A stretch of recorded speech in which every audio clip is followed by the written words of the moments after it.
الحمدللہ نحمدہ ونصلی ونسلم علی سیدنا وسندنا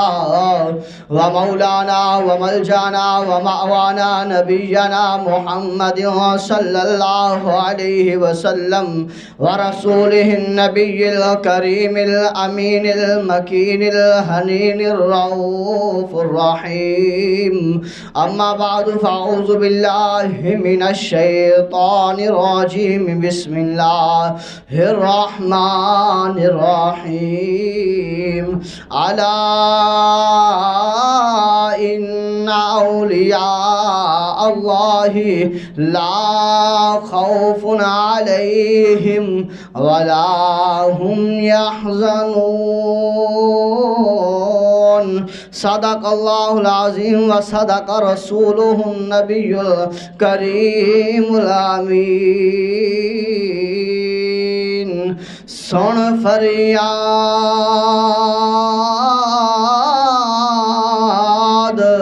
پیران دیا پیرا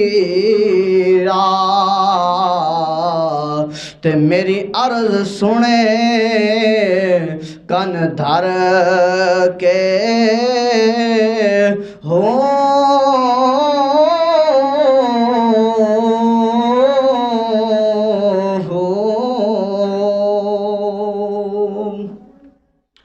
سن فریاد پیران دیا پیرا تے میری عرض سنے کن دھر کے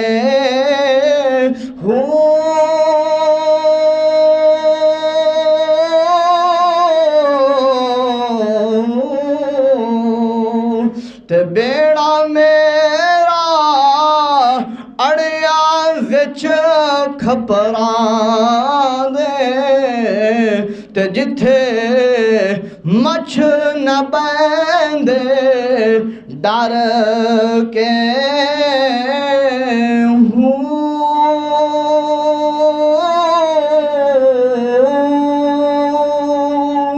شاہ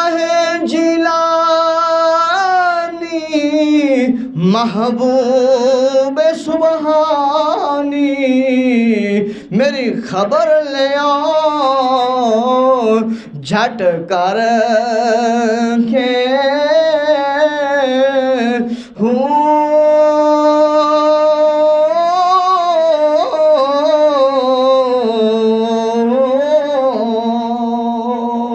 جنہاں دے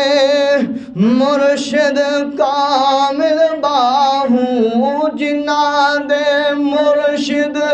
کامل باہو جنہاں دے مرشد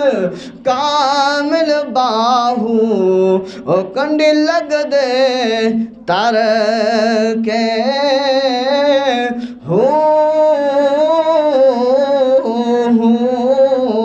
سن فریاد پیران دے پیرا تے میری عرض سنے کن دھر کے ان اللہ و ملائکتہ یصلون علی النبی یا ایہا الذین آمنوا صلوا علیہ وسلموا تسلیما اللہم صلی علی سیدنا وسندنا ومولانا وملجانا ومأوانا نبینا محمد صلی اللہ علیہ وسلم اللہ اکبر اب آپ وقار جیسا کہ آپ حضرات کو معلوم ہے کہ یہ مہینہ ربیع الثانی کا مہینہ ہے اس مہینے میں حضور غوث العظم رضی اللہ تعالیٰ عنہ ان کا وصال مبارک ہے ان کے نام اسم گرامی کے ساتھ یہ مہینہ منصوب ہے اس مہینے میں حضور غوث العظم رضی اللہ تعالیٰ عنہ ان کی کرامات کو بیان کیا جاتا ہے ان کی شان و عظمت کو بیان کیا جاتا ہے ان کے رفعت و مقام کو بیان کیا جاتا ہے اسی سلسلے کے اندر آج بھی ہم اس وقت بھی اللہ رب العزت کے اس پیارے ولی کامل غوث العظم قطب ربانی شباز لامکانی شیخ عبد القادر جیلانی الحسنی والحسینی البغدادی رضی اللہ تعالیٰ عنہ کی شان و عظمت و مقام و رفعت کے بارے میں بات کریں گے۔ اللہ تبارک و تعالیٰ اپنے عظمت والے قرآن پاک میں ارشاد فرماتا ہے الا ان اولیاء اللہ لا خوف علیہم ولا هم يحزنون۔ کریم اللہ ارشاد فرماتا ہے کہ سن لو، بے شک اللہ کے ولیوں پر نہ کچھ خوف ہے اور نہ ہی کچھ غم ہے۔ اب اب اسی وقار اللہ تبارک و تعالیٰ اپنی عظمت والی کتاب مجید فرقان حمید کے اندر ارشاد فرماتا ہے کہ لوگوں سن لو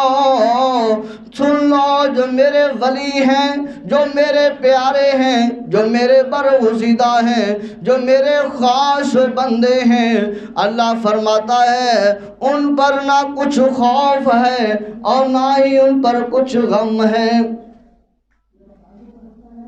تو اب آپ اسی وقار اللہ تبارک و تعالیٰ کا یہ ارشاد گرامی، اس سے معلوم یہ ہوتا ہے کہ جو اللہ کے ولی ہیں وہ دنیا میں رہ کر بھی غم سے پاک ہوتے ہیں، وہ دنیا میں رہ کر بھی خوف سے پاک ہوتے ہیں، وہ دنیا میں رہ کر بھی ڈر سے آزاد ہوتے ہیں، اور پھر قبر و حشر میں بھی خوف و ڈر سے پاک ہوتے ہیں، کیونکہ انہوں نے اللہ تبارک و تعالیٰ کی رضا کی خاطر اپنی زندگی کو بسر کر دیا۔ انہوں نے محبوب علیہ السلام کے فرمان کے مطابق اپنے آپ کو ڈھال دیا۔ اس لیے فرمایا جس بندے نے اللہ وحدہ لا شریک کی اطاعت کرتے ہوئے اس کے محبوب علیہ السلام کے فرمان پر زندگی کو بسر کرتے ہوئے اپنی جان کو اسرائیل علیہ السلام کے حوالے کر دیتے ہیں، یعنی کہ ان کے اوپر موت آ جاتی ہے، تو وہ فرمایا انہیں جو ہے وہ نہ تو موت کا پھر ڈر ہوتا ہے اور نہ انہیں موت کا خوف ہوتا ہے۔ پھر فرمایا ہر بندہ خوف کرتا ہے، ہر بندہ ڈرتا ہے کہ قبر میں کیا ہوگا، قبر کے اندر کتنی منازل کو کیسے آسانی کے ساتھ یا کس مشکلاتوں کے ساتھ بسر کرنا ہوگا۔ فرمایا جو ولی ہوتا ہے، جو اللہ کا برگزیدہ بندہ بن جاتا ہے، پھر اسے دنیا و آخرت کا کوئی خوف نہیں رہتا۔ تو اب اسی وقار اسی میں سے جن کی ہم نیاز دلاتے ہیں، جن کی ہم 11ویں شریف کرتے ہیں، جن کے بتائے ہوئے طریقے کے مطابق ہم زندگی گزارتے ہیں، وہ پیران پیر حضور غوث العظم دستگیر رضی اللہ تعالی عنہ، وعلیکم السلام، ان کا دیکھیں کتنا مقام و کتنا مرتبہ ہے۔ آپ رضی اللہ تعالی عنہ کی شان و عظمت کا یہیں سے اندازہ لگایا جائے تو آپ حسنی بھی ہیں اور آپ حسینی بھی ہیں، آپ حسنی سید بھی ہیں، آپ حسینی سید بھی ہیں، کہ آپ کا شجرہ نسب والد کی طرف سے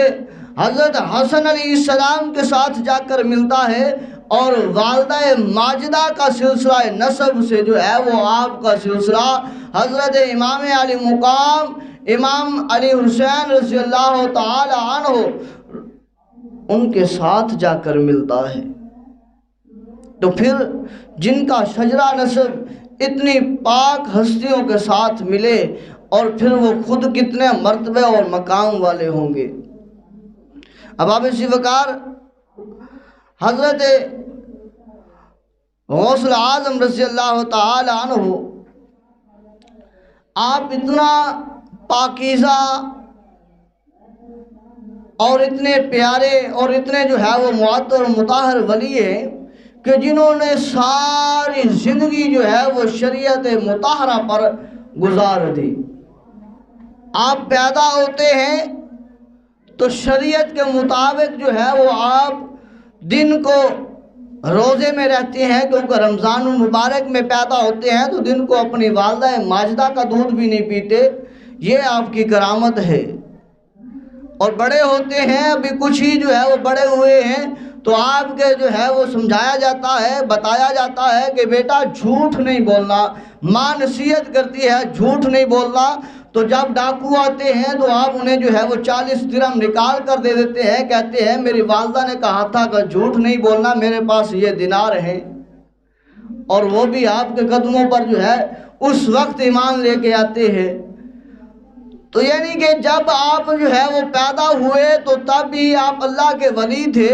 اور پھر آپ نے جیسی جیسی منازل آسان منازل کو طے کیا، اسی طرح آپ کو مرتبہ ملتا گیا، آپ کو شان ملتی گئی، آپ کو عظمت ملتی گئی، آپ کو رفعت و بلندی ملتی گئی کہ آپ کو اللہ تبارک و تعالیٰ نے اس قدر مقام عطا فرما دیا کہ آپ نے اعلان فرما دیا کہ ہر ولی کی گردن پر جو ہے وہ میرا قدم ہوگا۔ اور جب یہ اعلان آپ نے فرمایا تو روئے زمین کے جتنے ولی تھے سبھی نے اپنی گردنوں کو جھکا لیا، اور حضور معین الدین چشتی اجمیری رحمت اللہ علیہ آپ نے بھی جب یہ فرمان ایک پہاڑی علاقے میں اللہ اللہ کی ضربیں لگاتے ہوئے، اللہ اللہ کی بندگی کرتے ہوئے، اللہ اللہ کی صدائیں بلند کر رہے تھے، اللہ تبارک و تعالیٰ کو راضی کر رہے تھے، چلہ کشی میں آپ جو ہے وہ موجود تھے، آپ جو ہے سب کچھ دنیا کو بھلا کر، سب کچھ رنگی رنگینیوں کو چھوڑ کر ایک تنہائی کے عالم میں بیٹھ کر، پہاڑی علاقے میں جنگلوں میں بیٹھ کر اللہ اللہ کی جب آپ بھی صدائیں بلند کر رہے تھے تو آپ کے کانوں میں بھی حضور غوث العظم کا یہ فرمان پہنچتا ہے، تو آپ فوراً کہتے ہیں کہ حضور آپ کا باقی ولیوں کی گردنوں پر قدم ہے، تو میں تو آپ کے سامنے اپنی آنکھوں کو جھکاتا ہوں، آپ کا قدم مبارک میری آنکھوں پر بھی ہے۔ سبحان اللہ۔ تو پھر اللہ تبارک و تعالیٰ نے حضور غوث العظم رضی اللہ تعالیٰ عنہ کو ایسا مقام عطا فرمایا، ایسی شان عطا فرمائی کہ قیامت تک آنے والے جتنے ولی ہوں گے، جتنے اللہ کے برگزیدہ بندے ہوں گے، جتنے اللہ اللہ کرنے والے ہوں گے، جن کو ولایت نصیب ہوگی، جب تک حضور غوث العظم رضی اللہ تعالیٰ عنہ اس شخص پر، اس ولی پر آپ مہر نہیں لگائیں گے، آپ اپنا قدم مبارک اس کی گردن پر نہیں رکھیں گے تو وہ ولی نہیں بن سکتا۔ تو احباب ذوقار، حضور غوث العظم رضی اللہ تعالی عنہ آپ کی پیدائش سے پہلے کی کرامات بیان کی جائیں تو ختم نہیں ہوں گی۔ آپ رضی اللہ تعالی عنہ کے والد ماجد حضرت موسیٰ رضی اللہ تعالی عنہ، ان کا جو ہے وہ تذکرہ کیا جائے، ان کی کرامات کو بیان کیا جائے تو تب بھی جو ہے وہ ان کی کرامات کو بھی ہم صحیح طرح جو ہے وہ بیان نہیں کر پائیں گے کہ دیکھیں ان کے والد ماجد کا کتنا تذکرہ اور کتنی شان ہے، اور پھر ان کی والدہ ماجدہ، اللہ اکبر، ان کا ہم جو ہے وہ تذکرہ کریں ان کی کرامات کا، تو حقیقت میں ان کی کرامات بھی ختم ہونے کو نہ رہیں، ان کی کرامات بھی بے وراء الورا ہیں۔ انہی کے لیے ان کے باپ نے کہا تھا کہ میری بیٹی میں یہ نقص ہیں، یہ نقص ہیں، اور انہی کے باپ تھے جنہوں نے سیب کھایا، حضور غوث العظم کے وہ والد محترم تھے کہ اس سیب کو بخشانے کے لیے چلے گئے۔ تو بات یہ کرنے کو یہ ہے، اور پھر انہی کے وہ نانا جان تھے جنہوں نے دیکھا کہ یہ بھی ولی ہے، یہ بھی ولیہ ہے، ان کا آپس میں جوڑ ہوگا تو پھر غوث العظم دستگیر پیدا ہوگا۔ یعنی کہ سرکار غوث العظم کے والد ماجد کا تذکرہ کرنا چاہیں تو کرتے رہیں گے، کئی جمعے پڑھا سکتے ہیں، ان کی والدہ ماجدہ کی کرامات پر بات کرے تو کئی جمعے جو ہے وہ پڑھائے جا سکتے ہیں، ان کے نانا جان حضرت عبداللہ